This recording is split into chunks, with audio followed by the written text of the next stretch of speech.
पागल तो सभी बोलते हैं मैडम। 5000। মিস্টার পারফেকশনিস্ট খ্যাত আমির খান বলিউড থেকে লাপাত্তা ছিলেন কার্যত 3 বছর।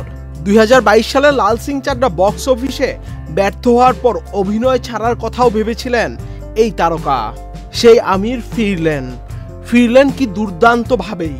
মুক্তির আগে নানান অনিশ্চয়তা থাকলেও বক্স অফিসে ভালো ব্যবসা করেছে আমির খান অভিনীত সিতারা জামিন পার। গত 20 জুন প্রেক্ষাগৃহে মুক্তি পায় এস প্রসন্ন পরিচালিত সিতারা জামিন পার। সিনেমাটি মুক্তির প্রথম সপ্তাহে আয় করে 88 কোটি 46 লাখ রুপি।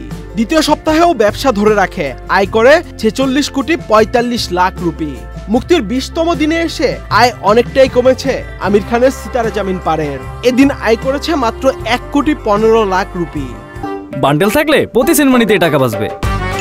বিকাশ সেনমানি বান্ডেল কিনে জিতুন প্রতি লেনদেনে। সব মিলে 20 দিনে সিনেমাটির মোট আয় দাঁড়ায় 179 কোটি 79 লাখ রুপি। এই আয়টি কেবল ভারতীয় বক্স অফিসের আয়। বিদেশের আয় যোগ করলে ছবিটি 200 কোটি রুপির ক্লাব পার করেছে অনেক আগেই।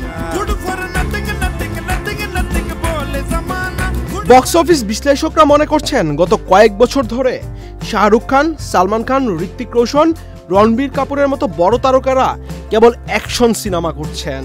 এ ধরনের অ্যাকশন সিনেমা দেখতে দেখতে দর্শকদের মধ্যে এক ধরনের বিরক্তি চলে এসেছিল। তাই আমির খানের ড্রামা সিনেমাটি তারা এত পছন্দ করেছেন। মুক্তির প্রথম দিন আয় কম থাকলেও ধীরে ধীরে সিনেমাটির কথা মানুষের মুখে মুখে ছড়িয়েছে। এভাবেই বেড়েছে সিনেমাটির আয়।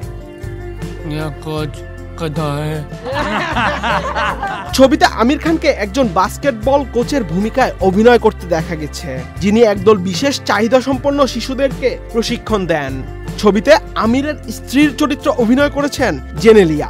এই সিনেমাটিকে আমির খানের তারে জামিন পারের সিকুয়াল বলা হয়েছে।